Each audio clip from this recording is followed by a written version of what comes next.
누가복음 17장 5절에서 10절까지 한 절씩 교독하시겠습니다. 제가 먼저 읽겠습니다.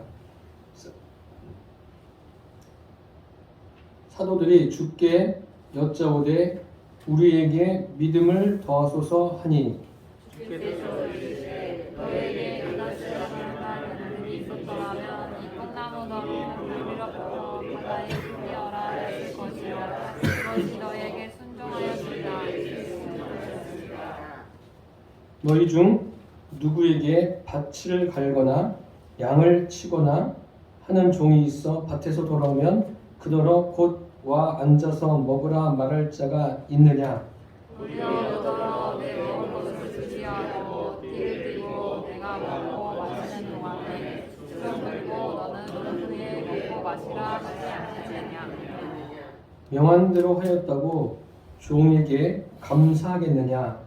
이와 같이 너희도 명령받을 것을 다 행한 후에 이르기를 우리는 유익한 종이라 우리가 해야 할 일을 하는 것뿐이라 할지니라.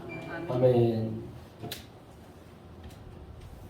오늘 말씀의 제목은 우리에게 믿음을 더하소서, 이러한 제목으로 함께 은혜를 나누겠습니다. 하루는 제자들이 예수님께 질문을 합니다.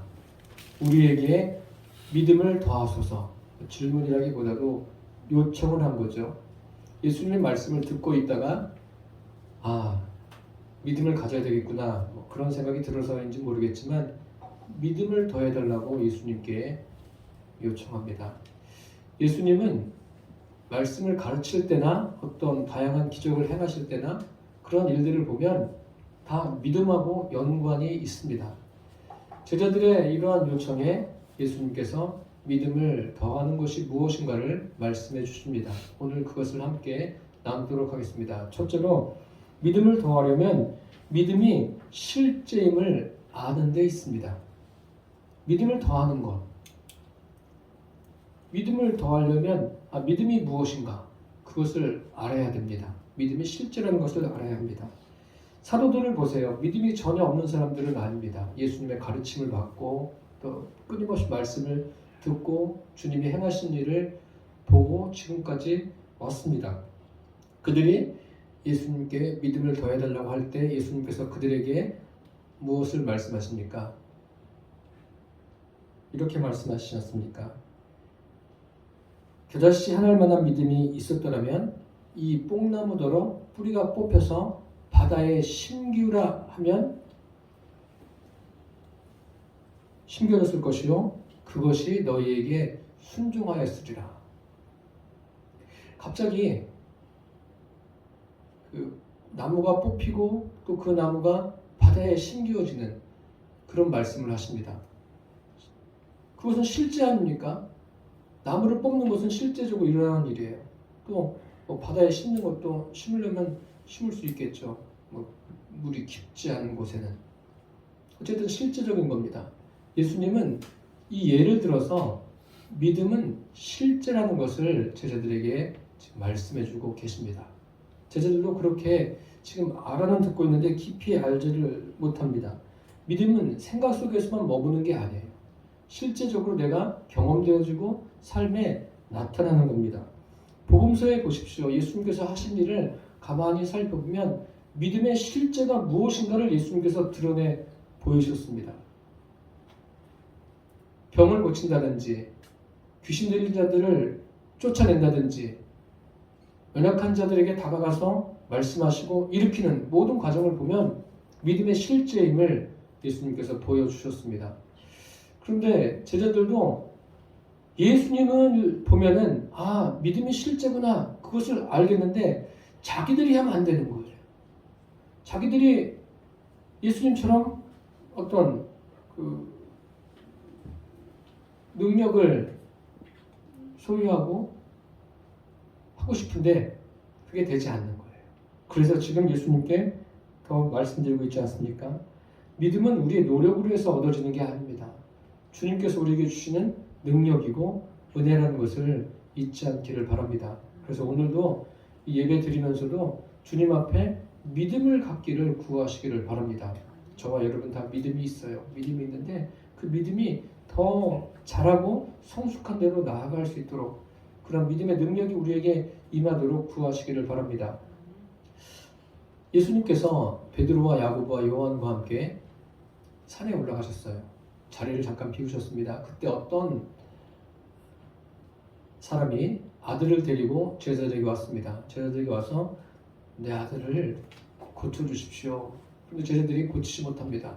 이 일로 인해서 서로 논쟁이 벌어진 거예요. 왜 못 고치냐? 왜 할 수 없느냐? 논쟁이 벌어지는데 마침 그때 예수님께서 산에 계셨다가 내려오십니다. 내려오셔서 그 광경을 목격하시고 또 아셨습니다. 아시고 이렇게 말씀하시죠. 믿음이 없고 패역한 세대여, 내가 언제까지 너희와 함께 있겠느냐? 그러시면서 그 아이를 데려오라 하십니다. 데려오니까 아버지가 이제 아이에 대해서 설명을 합니다. 언제부터 이렇게 됐느냐? 어릴 때부터 이렇게 됐습니다. 라고 하니까 그러면서 아버지가 이렇게 요청하죠. 무엇을 하실 수 있거든 제발 내 아들을 고쳐주십시오. 그때 예수님께서 하신 말씀이 할 수 있거든이 무슨 말이냐? 믿는 자에게는 능치 못할 일이 없느니라. 믿는 자에게 능치 못할 일이 없다. 그러자 이 사람이 뭐라고 이야기합니까? 금방 돌이켜서 이렇게 말합니다. 내가 믿나이다. 나의 믿음 없는 것을 도와주소서. 믿는다는 거예요. 주님이 하시는 것을 믿고 기대하니까 내가 지금 믿음이 없습니다. 나의 믿음 없는 것을 도와주소서. 그러니까 예수님께서 그 아이에게 이렇게 말하지 않습니까? 내가 내게 명하노니 그 아이에게서 나오고 다시는 들어가지 말라. 귀신이 나왔어요. 아이가 온전하게 됐습니다. 이 일로 인해서 이 아이의 아버지가 믿음을 가졌겠습니까? 안 가졌겠습니까? 뭐 자세하게 나와 있지는 않지만 믿음을 가진 거예요. 실제적으로 경험한 거예요. 아, 이게 믿음이구나. 실제적인 거구나. 믿음은 실제적인 거예요. 그래서 저와 여러분이 서로 병 낫기를 위해서 끊임없이 기도하십시오. 주님께서 그 병도 고쳐주시고 여러분의 삶의 여러 가지 환경의 어려운 일들도 주님께 구하십시오. 주님께서 다 일으켜주시고 매었던 것도 풀어주십니다. 전기는 눈에 보이지 않습니다. 그런데 지금 여기 불이 들어와 있어요. 그런데 이렇게 전구를 밝히기 위해 필요한 전기와 여기 옆에 있는 온풍기를 돌리기 위해서 필요한 전기의 양은 다릅니다. 믿음도 작은 믿음이 있고 큰 믿음이 있는 거예요. 믿음의 능력이 차이가 있습니다. 이왕이면 저와 여러분이 믿음의 능력이 크게 되시기를 바랍니다. 이 크다는 것은 뭐 큰 능력을 소유해서 내가 무엇인가 이루는 그런 것이 아니라 믿음의 능력을 크게 소유하면 소유할수록 주님 앞에 더 낮아진 자가 될 수밖에 없습니다. 왜냐하면 믿음은 내가 노력하고 애써서 되는 것이 아니라 하나님의 능력으로 된다는 것을 알기 때문입니다. 믿음은 우리의 내면과 우리의 삶에서 역사합니다. 저와 여러분이 믿음이 우리의 내면이든 삶이든 역사하는 것을 다양하게 누리게 되시기를 축복합니다. 사도 바울도 그 다메섹 도상에서 주님을 만나면서 그 주님의 능력에 그가 믿음을 소유하게 된 것 아닙니까? 사도들도 마찬가지예요. 오순절날에 성령이 그들에게 임했습니다. 그들의 심령에 임해서 그들의 삶에 그들의 심령에 변화가 일어났습니다. 변화는 무엇입니까? 주님을 향한 온전한 믿음을 갖게 됐다는 거예요. 우리의 믿음이 이렇게 되기를 바랍니다. 그 믿음이 그 실제가 되면 실제인을 알면 날마다 자랄 수밖에 없어요. 추상적인 게 아닙니다. 실제적인 거예요. 내 삶에 일어나는. 우리가 세월이 흘러가면서 다 나이가 먹지 않습니까? 나이가 들어가면서 또 건강했던 사람도 점점 쇠해져가는. 이게 실제예요. 실제인 것처럼 믿음은 쇠하여 가는 게 아니라 날마다 새로워져 가는 그런 믿음이 되기를 바랍니다. 저와 여러분도 제자들처럼 우리의 믿음이 더해지기를 원하십니까? 그렇다면 주님 앞에 우리 연약함을 늘 구하시기를 바랍니다. 오늘 보세요. 믿음이 어떻다고 그랬어요? 겨자씨만한 믿음이 있으면 어떻다고 했습니까? 이 뽕나무더러 뿌리가 뽑혀서 바다에 던져져서 신규라면 신겨진다고 했어요. 제가 이 성경을 읽으면서 그럼 저는 아직까지 겨자씨만한 믿음도 되지 않는 거예요. 그럴 만한 능력이 없지 않습니까? 그래서 주님 앞에 더 구하는 거예요. 주님께. 주님, 제가 가진 믿음이 실제적인 믿음 되게 해달라고 주님 앞에 구합니다. 여러분들도 가지고 있는 그 믿음이 실제가 되시기를 바랍니다. 그냥 교회만 왔다 가는 종교 생활이 아니에요. 그냥 교회 가서 좋은 말씀 듣고 마음이 평안해졌다? 이거는 글쎄요, 믿음하고 관계가 있을 수도 있겠지만 주님이 원하시는 믿음에 이르려면 아직 멀은 거예요. 이것이 아니라 주님을 만나는 믿음이 실제적이구나. 이 귀신을 쫓아준 이 아들에게서 귀신을 쫓아준 그것을 경험한 아버지는 어떻겠어요? 믿음을 갖는 거예요. 그런 과정을 통해서 저와 여러분도 그렇게 되기를 축복합니다. 둘째로 믿음을 더하려면 주인과 종의 관계를 분명히 하는 데 있습니다. 이 사도들이 예수님께 그렇게 요청하지 않습니까? 우리에게 믿음을 더하소서. 그러면 믿음을 더하는 게 어떻게 하려면 믿음을 더해야 되는지 설명해 주셔야 되지 않습니까? 그래 가서 열심히 금식해라. 또 기도도 열심히 해라. 봉사도 열심히 하고 너희들이 가지고 있는 것으로 나눠주고 구제해라. 불쌍한 사람들 좀 돌봐라. 이런 게 있어야 되지 않습니까? 그런데 그렇게 말씀하지 않고 지금 겨자씨에 관해서 말씀하시고 그 다음에 무엇을 말씀하십니까? 종에 대해서 말씀하셔요. 어떤 종이 있는데 이 종이 들에 가서 밭에서 일을 하다가 또 밭일을 하고 또 양을 치다가 돌아왔어요. 돌아와서 집에서 이제 일했으니까 쉬어야지 하고 쉬는 게 아니에요. 주인을 위해서 또 음식을 만들고 수종을 둡니다. 그러니까 언제 쉽니까? 주인이 쉬라고 할 때까지 일하는 거예요. 예전에 주인과 종의 관계가 그렇다는 거예요. 예수님은 갑자기 이 주인과 종에 대해서 말씀하고 계십니다. 이렇게 주인과 종에 대해서 말씀하시는 것 이유가 무엇일까요? 이유가 있습니다. 저와 여러분과의 관계가 이렇게 주님과 우리와의 관계가 이와 같아야 된다는 거예요. 그렇다고 주님이 주인이시고 우리가 종인데 주님이 우리를 막 부리십니까? 그런 관계는 아니에요. 그런 주인과 종의 관계가 아니라 주님이 우리 삶의 주인 되시고 우리는 주인 되신 주님을 따라가는, 주님을 믿고 따라가는 그런 관계가 되어야 한다는 말씀입니다. 그래서 지금 그 이야기를 해주는 것입니다. 믿음을 더하는 것 중에서 중요한 게 뭐냐면 주님과 나와의 관계예요. 그 관계를 이야기하는 거예요. 우리는 주님과 어떤 관계에 있습니까? 주님이 그냥 내가 어려운 문제를 만나면 그 문제를 해결해 주시는 그런 정도로 알고 계십니까? 그렇다면 이제 거기에서 좀 한 단계 나가셔서 더 깊이 나가셔서 주님은 우리의 주인이 되십니다. 내 삶의 주인이에요. 그래서 주인 앞에는 어떻습니까? 내 생각이 없는 거예요. 예수님 당시에 주인과 종의 관계, 지금 이런 관계를 이야기하는 사람들이 그것은 비인격적이다라고 이야기하는데 그 당시에는 어쩔 수 없어요. 그 당시에 그런 주인과 종의 관계는 어떠냐면 주인이 그 종의 생사 여탈권까지 다 가지고 있습니다. 그러니까 종이 자기 생각이 어디 있어요. 주인이 말하는 대로, 주인이 생각하는 대로 움직이는 거예요. 주님 앞에서 그렇게 하라는 거예요. 내 생각대로 인생을 사는 것이 아니라 주님의 생각대로 살라고 주님이 말씀하시는 거예요. 성경에 보면 자기의 생각을 버리고 그 주님의 생각을 따른 사람들의 이야기가 가득 차 있습니다.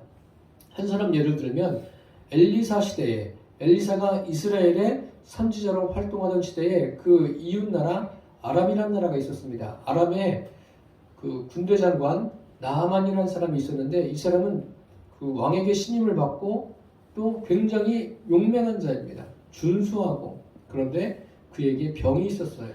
나병이 있었습니다. 나병으로 인해서 참 늘 불편한 삶을 살아야 했습니다. 그런데 어느 날 그 집안에 누가 있었냐면 이스라엘을 침공했다가 한 계집 아이를 잡아왔어요. 그 계집 아이를 그 집에 여종으로 두었습니다. 그런데 그 아이가 여주인에게 이렇게 이야기합니다. 아, 사마리아에 가면은 우리 선지자가 계신데 우리 주인이 그분 앞에 가면 이 나병이 나을 것입니다. 그렇게 정보를 제공해 줍니다. 이 정보를 들은 나아만이 왕을 찾아갑니다. 아람 왕을 찾아가서 이스라엘에서 잡아온 그 여종이 있는데 여종이 이렇게 말합니다. 그래? 내가 그럼 이스라엘 왕에게 서신을 보내겠다. 그래서 아람 왕이 편지를 씁니다. 그리고 나아만 장군은 그 편지를 가지고 이스라엘로 갑니다. 이 나아만이라는 사람은 군대 장관일 뿐만 아니라 그 왕들하고 대화하는 사람이에요. 그러니까 보통 사람이 아니죠. 아주 그 당시에도 굉장히 그 지위가 있는 사람입니다. 이 사람이 이스라엘에 가니까 이스라엘 왕이 그 편지를 받아 들고는 옷을 찢고 괴로워하는 거예요. 그것을 안 엘리사가 그를 저에게 보내십시오. 그 사람은 나를 찾아온 사람입니다. 그래서 나아만이 엘리사에게 갑니다. 하더니 종이 나와서 이렇게 이야기합니다. 당신은 지금 요단강에 가서 몸을 7번 잠그십시오. 그러면 살이 깨끗하게 될 것입니다. 여러분 같으면 어떻게 하시겠어요? 가시겠어요? 안 가시겠어요? 나아만이 돌아섰어요. 화를 내면서 가요.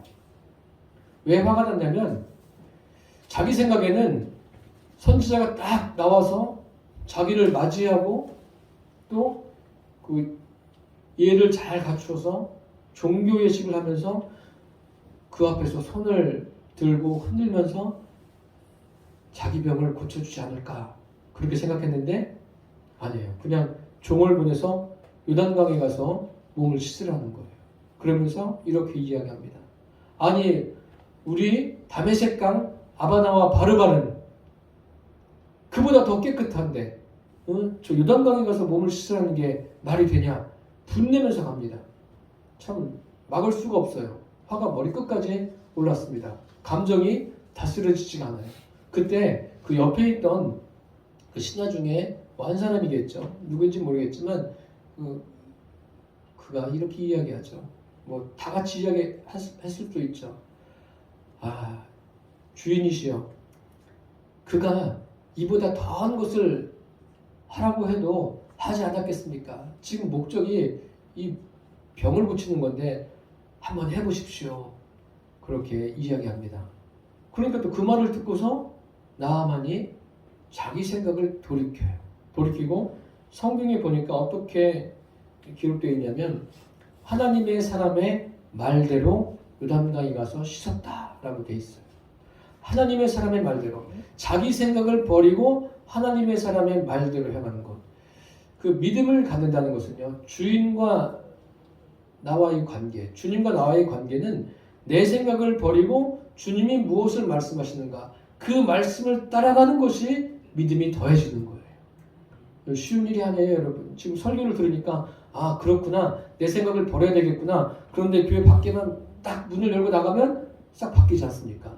주님의 생각은 뒤로 가고 내 생각이 늘 앞서가고 이게 문제인 거예요. 나아만은 결정을 했어요. 하나님의 사람의 말대로 그렇게 했어요. 했더니 깨끗해졌습니다. 어린아이의 살처럼 깨끗해졌어요. 얼마나 놀랍습니까?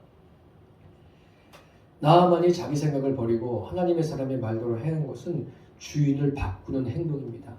내 삶의 주인 누굽니까? 내 삶의 주인은 내가 내 인생의 주인인 것 같죠? 아니에요. 그것을 빨리 버려야 돼요. 내 인생의 주인이 되면 그 사람은 주님의 그 역사, 믿음의 역사를 경험할 수가 없습니다. 우리는 주인을 바꿔야 돼요. 나만 보세요. 다메섹에 아바나와 바르발이라고 그러는데 아바나는요 그 당시에 그리스인들하고 또 로마 사람들이 굉장히 자주 찾는 곳이었어요. 물이 얼마나 맑은지 그 강을 황금의 강이라고 불렀습니다. 우리도 가끔 이렇게 뭐 가보신 분들도 있겠지만 텔레비전에서 뭐 세계 이곳저곳을 소개할 때 보면 물이 굉장히 깨끗한 곳 있지 않습니까? 그런 곳이에요. 그런 곳이면 얼마나 가고 싶겠어요. 그런데 요단강은 어떤 강이냐면 수심이 낮아요. 낮고 밑에 흙이 있어서 들어가면 물이 뿌예요. 그럼 여러분 어디에 가서 씻고 싶으시겠어요? 요단강에 가고 싶지 않겠죠. 그런데 자기 생각은 그런데 그것을 내려놓고 하나님의 사람의 말대로 행합니다. 행해서 은혜를 경험하죠. 저는 개인적으로 나아만이 하나님이 참 유일한 신임을 여기에서 알게 됐다고 봅니다. 그리고 그가 믿음을 가졌다고 저는 개인적으로 생각하고 있습니다. 오늘 본문에 보십시오. 예수님께서 제자들에게 믿음을 더해달라는 제자들에게 주인과 종에 대해서 말씀해 주십니다. 이 말씀을 자세하게 깨닫지는 못했습니다. 제자들도. 그런데 언제 깨닫냐면 성령이 그들에게 임하고 그들이 깨닫는 거예요. 근데 안타깝게도 한 사람 가룟 유다는 그 주인을 바꾸지 못했어요. 그런 안타까운 일이 우리의 삶에는 없게 되기를 바랍니다. 여러분 모두가 다 주님을 신실하게 섬기는 그런 믿음의 사람 되기를 축복합니다. 주님밖에 없어요. 그 성경에 한나라는 사람이 나옵니다. 사무엘서에 한나가 등장하는데 사무엘의 어머니예요. 주님께 기도해서 사무엘을 하나님께서 한나에게 주십니다. 그리고 또 그가 하나님 앞에 기도할 때 이렇게 기도해요. 주밖에 다른 이가 없습니다. 주님만이 나의 주님이십니다. 우리 인생에 주인은 예수님밖에 없어요. 다른 것이 주인 되지 않기를 바랍니다. 내 인생의 경험도 내가 가지고 있는 그 어떠한 것도 나의 삶의 주인이 되서는 안 돼요. 내 부모도 나의 주인이 되면 안 돼요. 내 자식도 내 주인이 되서는 안 돼요. 나와 가까운 사람도 내 주인이 돼서 안 돼요. 오직 주님만이 우리 삶의 주인이 되시기를 바랍니다. 그렇게 된다면 저와 여러분의 믿음이 날마다 더해가게 될 줄 믿습니다. 셋째로 믿음을 더하려면 일상생활을 주님을 의식하며 살아가는 데 있습니다. 예수님께서 지금 이 종이 어떻게 하고 있어요? 밭에 나가서 밭일을 하고 양을 치고 들어왔어요. 그럼 얼마나 힘들겠습니까? 저도 이제 곧 농사를 짓게 되는데 처음에는 괜찮아요. 근데 조금 일하다 보면 힘들더라고요. 별거 아닌데도. 그런데 여긴 종이에요. 종. 그럼 저는 쉬고 싶을 때 마음대로 쉴 수 있는데 이 종은 그게 아닙니다. 일하다가 집에 들어왔어요. 그러면은 자기 마음대로 할 수 있어요? 누구 눈치를 봐야 되죠? 주인을 살펴야 되는 거예요. 주인이 무엇을 원하시는가? 자기가 앉아있고 싶다고 해서 마음대로 앉을 수도 없어요. 주인한테 물어봐야 돼요. 그러니 참 얼마나 힘들겠어요. 그리스도인의 삶도 그런 거예요. 우리의 삶도 내가 하고 싶은 대로 하는 게 아니라 일상생활도 주님께 물어보셔야 돼요. 참 주님께 잘 물어봤던 사람 중에 한 사람이 다윗입니다. 다윗은 전쟁을 할 때 주님, 블레셋과 싸워야 되겠습니까? 말아야 되겠습니까? 지금 이런 상황인데 어떻게 해야 되겠습니까? 다윗은 그 묻는 것에 있어서 우리에게 믿음의 그 본이 됩니다. 주님께 묻는 거예요. 주님이 무엇을 원하시는지 물어야 됩니다. 그리고 저와 여러분은 항상 주님만을 의식하셔야 돼요. 주님을. 사람을 의식하고 살아가는 게 아니라 주님을 의식하는 거예요. 무엇을 하든지. 마태복음에 보면 복음서에 그런 말씀이 있지 않습니까? 사람에게 보이려고 구제하지 말아라. 사람에게 보이려고 의를 행하지 말아라. 사람에게 보이려고 기도하지 말아라. 사람에게 보이려고 금식하지 말아라. 사람에게 보이려고 하는 게 아니에요. 주님을 의식하는 거예요. 주님. 살아계신 주님, 내 안에 성령으로 계신 주님, 그분을 의식하는 삶. 의식한다는 것은 내가 그분이 나의 주인이기 때문에 의식하면서 살아가는 거예요. 그 사도행전에 아나니아와 삽비라 부부가 사도들 앞에 그 예물을 드리지 않습니까? 예물을 드리는데 의도가 벌써 나빴어요. 그 예물을 드리면서 봐라, 나도 이렇게 드릴 수 있어. 베드로가 뭐라고 이야기합니까? 그러냐? 그런데 왜 성령을 속였느냐? 눈에 보이지 않으니까 그렇게 하는 거예요. 사람들을 의식하면서 이렇게 하면 사람들이 나를 알아주겠지? 그게 뭐가 그렇게 중요합니까? 사람들이 알아주고 알아주지 않고가. 주님이 알아주면 되는 거예요, 주님이. 물론 육신을 입고 있기 때문에 사람들이 몰라주면은 조금 불편하고 힘들 수도 있어요. 그렇지만 그것은 잠시입니다. 주님이 나를 알아주시겠지. 주님을 의식하면서 가면 주님이 그러한 모든 상황들을 감당할 수 있도록 우리에게 은혜를 더해 주신 줄 믿습니다. 우리가 예배 드릴 때 항상 같이 읽는 말씀이 있지 않습니까? 하나님은 영이시니 예배하는 자가 영과 진리로 예배할지니라. 지금 여기에 사람들은 서로가 보여요. 다 보이는데 하나님은 우리 육신의 눈으로 보이지 않습니다. 그런데 이 예배 드리는데 누구를 의식해야 돼요? 옆에 있는 사람도 물론 사람이니까 의식하지만 눈에 보이지 않는 하나님을 더 의식하시기를 바랍니다. 하나님을 의식하면 자연적으로 하나님께 집중하게 돼요. 말씀에 집중하게 됩니다. 저도 마찬가지예요. 설교하면서 사람을 의식하면은 이 설교가 제대로 되지 않아요. 누구를 의식해야 되냐면 하나님, 지금 성령님이 나에게 역사해 주십시오. 이렇게 기도하고 설교를 시작하는 거예요. 그리고 하나님을 의식하는 거예요. 그래서 라틴어에 이런 말씀이 있습니다. 이런 말이 있어요. 코람 데오. 한번 따라서 해보세요. 코람 데오. 하나님 앞에서라는 거예요. 내가 예배 드릴 때만 그런 게 아니에요. 무엇을 하든지 나의 모든 삶에서 코람 데오가 돼야 돼요. 하나님 앞에서 내가 지금 하나님 앞에 있다. 이렇게 하나님을 의식하는 저와 여러분 되기를 축복합니다. 다윗은 그 인생의 큰 죄를 저지릅니다. 죄를 저지르는데 하나님을 의식하면서 산 사람이에요. 확실합니다. 확실한데 그럼에도 불구하고 그 실수를 해요. 자기 부하의 아내랑 동침하지 않습니까? 그래서 자녀를 잉태해요. 그래서 그것을 자기가 어떻게 해결해 보려고 이 방법, 저 방법 사용해봐도 되지 않습니다. 자꾸 감추려고 해요. 그 죄를 저질렀을 때. 그런데 죄를 감추면 감춰지겠습니까? 사람 앞에서는 감춰줄 수 있지만 하나님 앞에서는 감출 수 있는 것이 없습니다. 이렇게 감추려고 하다가 하나님께서 안 되겠다 싶어서 누구를 보냅니까? 선지자 나단을 보냅니다. 나단을 보내서 다윗의 죄를 드러냈습니다. 그래서 다윗이 그 앞에 회개합니다. 그거 말고 또 한 가지 사건이 다윗에게 있었어요. 어느 날 다윗이 이제 나이가 많이 들었을 때입니다. 인구조사를 하게 합니다. 요압 장군을 불러서 인구조사를 해라. 단에서 부엘세바까지 대한민국으로 하면 백두산에서 한라산까지 쭉 다니면서 인구조사해라. 그런 거예요. 요압이 말립니다. 아니 왜 갑자기 인구조사합니까? 주님이 이렇게 은혜를 베풀어 주셨는데 또 무엇이 필요하면 주님께서 다른 것을 주실 수 있을 텐데 왜 인구조사를 갑자기 하십니까? 그런데도 하라 그래요. 그래서 요압이 9개월 20일 동안 단에서 부엘세바까지 인구조사를 합니다.